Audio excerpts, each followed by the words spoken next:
The alarm clock blared, shrill and relentless, shattering the morning silence like a hammer cracking a nut. Ethan groaned, slapping the snooze button and sitting up on the edge of his bed. There was no resting for even 5 more minutes. The special delivery he was assigned couldn't wait. He had learned this lesson the hard way.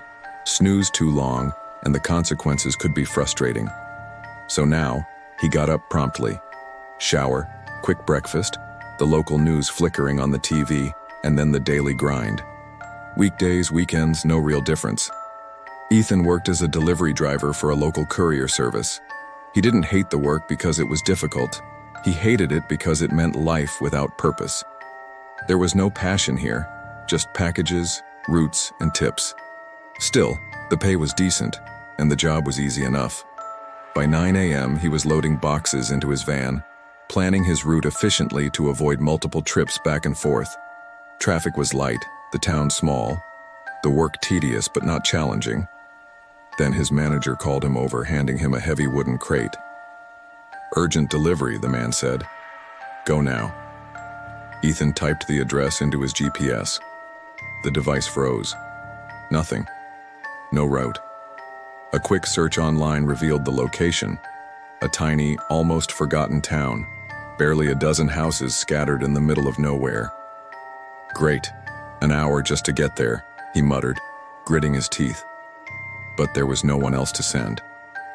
He had a choice: deliver the package or find a new job. With the crate secured on the passenger seat and radio playing low, he headed out. Traffic snarled him on the town outskirts, and he cursed under his breath. Finally, he left the city behind and hit the narrow, winding road into the countryside. The GPS warned nothing. The asphalt ended after a short stretch, giving way to a dirt path, overgrown and riddled with ruts. The further he went, the darker the woods grew, branches forming a rustling, menacing canopy overhead. Sunlight vanished, replaced by cold shadows. Silence pressed in, heavy and unwelcoming. Ethan's gut told him he might have veered off course. Something was off. Every so often he swore he glimpsed movement in the woods. Something watching, lurking, keeping pace. He focused on the road, wanting nothing more than to deliver the package and return to the crowded, noisy city where he could disappear among strangers. The clouds thickened as Ethan approached the town, the warm sunlight replaced by a dull gray gloom. The streets were empty. No kids playing, no old folks gossiping on porches, not even a dog barking. The houses, once modest and welcoming, now looked like remnants of a forgotten era. Peeling paint, crooked fences, and windows shadowed by faded curtains. It was quiet. Too quiet. Signs of life were minimal. An old rusted mailbox rattled in the wind, a broken bicycle lay half buried in the grass, and here and there the faintest traces of farm animals hinted at recent habitation. But nobody appeared, no welcoming face, no neighborly curiosity. Ethan followed the address carefully, trying not to feel the growing unease. On fences and doors he noticed strange things. Tattered dolls nailed up, some missing eyes or limbs, others crudely stitched. Handwritten notes, faded and cryptic, hung alongside, covered in symbols he didn't recognize. Some Latin phrases, others just jagged markings that made his skin crawl.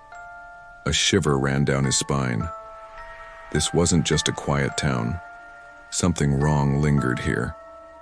Finally, he found the house. The gate was ajar, creaking softly in the wind. Ethan called out, but only silence answered. He stepped onto the porch, each creak of the boards echoing like a warning.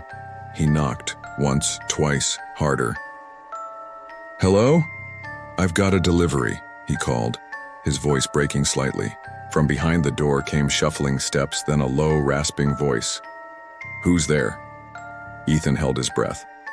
The door opened slowly. On the threshold stood a man, small and frail, his face wrapped in blood-stained bandages. His clothes were dirty and worn, and his hands, impossibly, were also wrapped in strips of cloth. "Package," Ethan said, offering the crate. The man fumbled with it. Ethan noticed his missing fingers. The box fell with a thud, spilling threads, needles, and some jars of unknown substances. A woman appeared behind him, her face also obscured by bandages, glaring at Ethan with a hatred that chilled him to the bone. "No help," the man croaked. "You, go. Leave." Ethan's stomach knotted. He hadn't expected the residents to be like this. He glanced at the strange dolls again and felt the pieces fall together. The missing fingers, the bandaged faces, the ritualistic symbols. Something ancient, something terrifying, had taken root here, and he had stumbled right into its heart. Lightning flashed. The first drops of rain began to fall. Ethan realized he had no choice. Either face whatever lurked here or flee before nightfall, and hope he wasn't already trapped. Ethan didn't wait for the rain to worsen. He ran from the house, clutching the crate, heart hammering in his chest. The streets of the town twisted and warped around him as if the town itself were reshaping, a sinister maze meant to trap intruders. Every step felt heavier. Shadows stretched unnaturally, trees loomed closer, and the sounds of the forest, creaks, rustles, faint animal cries grew louder. But these weren't ordinary animals. Something larger, something intelligent stalked him. Ahead, he spotted his van parked where he thought he had left it. Relief surged, only to vanish when he realized the road had circled back. He was back at the town center, the house looming ominously just as before. Panic clawed at his mind. The streets were empty, silent except for a strange, guttural chanting. He squinted into the dim light and saw movement in the shadows. Two towering humanoid figures, grotesquely obese and wrapped in filthy rags, carried the frail couple he had seen earlier. Their heads were bald, eyes black and round like pig snouts, mouths wide and toothless. Hands and arms protruded unnaturally from their torsos, grasping at the struggling couple and livestock alike. Ethan froze. Every instinct screamed to run, but he couldn't move. The figures turned toward him and their many extra arms twitched in unison, beckoning him into their grasp. A deep, guttural roar shattered the air, a sound that was not of this world. The figures were feeding the captured townsfolk to a massive, writhing creature, a grotesque fusion of humans and animalistic limbs. Its skin was gray, veined and pulsing with a flattened head dotted with dozens of eyes and gaping mouths. Bodies writhed, fused into a single living mass, limbs flailing in horrifying unison. Ethan gagged, a scream tearing from his throat as the creature's appendages lashed toward him. He ran blindly, slipping in the mud, bloodied hands gripping a broken piece of metal for protection. But it was no use. The creature's reach was endless, the figures too fast, too many. He felt a crushing weight on his back. One of the grotesque beings had caught him, limbs wrapped around him, binding him to the pulsating mass. Every movement sent pain shooting through his body, every breath a struggle. From somewhere in the chaos came a voice, raspy and accusing. "You ruined it. You ruined the offering." The creature advanced, oblivious to pleas or reason. Ethan's mind screamed in terror, every thought consumed by one desperate desire: survive. But the world around him had become a nightmare of endless limbs, stitched flesh, and unholy chanting. Lightning split the sky, illuminating the full horror. The bound ones, the cult's monstrous servants, the grotesque altar of stitched human parts. The air reeked of blood and decay, the cries of victims blending into a single, horrifying symphony. Ethan's vision blurred. Every nerve screamed. He fought with all his strength, but the creature's grip was absolute. Darkness descended as he felt himself lifted, drawn toward the pulsing mass. A final thought pierced the fear. This isn't a town, it's a trap, and I'm the next offering. Ethan's body was pressed against the pulsating mass, every breath a struggle. His hands and legs felt useless, bound by the writhing appendages of the monstrous creature. The rain hammered down, soaking him, mixing with sweat and blood. The bound ones circled, chanting in a language he couldn't understand. Their ragged voices rose in a sinister harmony, echoing through the distorted streets and woods. The creature at the center seemed to feed on their words, growing larger, more grotesque with every syllable. Ethan struggled, twisting and kicking, trying to pry himself free. One of the extra arms pressed over his mouth, muffling his screams. He caught sight of the altar, human limbs, stitched together, placed with ritualistic precision. His heart pounded. This was no accident. This was a planned horror. The ragged figures laughed, high-pitched and cruel. "You thought you could deliver without consequence?"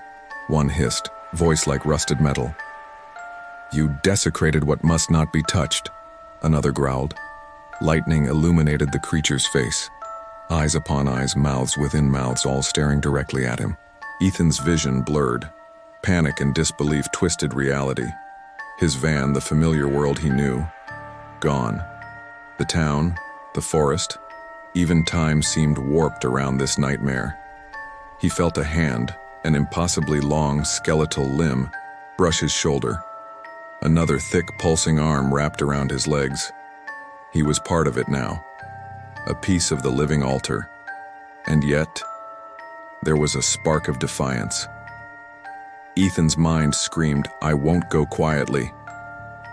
He dug his nails into the creature's flesh, pulled with all the strength his panic could muster. Pain exploded, a sensation that should have been paralyzing, but adrenaline pushed him beyond fear. For a moment, the creature hesitated, its writhing mass shuddering. The bound ones shrieked, flailing, but the spell, the rhythm that fed the horror, wavered. Ethan's vision tunneled. He saw light, a clearing beyond the trees, the open sky. Just a chance. With a final, desperate heave, he broke free. He fell, rolling, mud and blood coating him, scrambled to his feet, and ran. The monstrous sounds followed, the whispers of the bound ones, the groaning of stitched bodies, but he kept running. When he finally reached the edge of the woods, the town was gone. Empty fields stretched before him, ordinary and calm, as if the nightmare had been swallowed by reality itself. The rain had stopped. Sunlight broke through the clouds, warm and unthreatening. Ethan collapsed to the ground, gasping, shaking, alive, but forever changed. And somewhere, in the wind that rustled the trees behind him, he thought he heard faint laughter. Not human, not entirely beast. Something waiting, patient, knowing he had escaped, only for now. The terror wasn't over. It had just begun.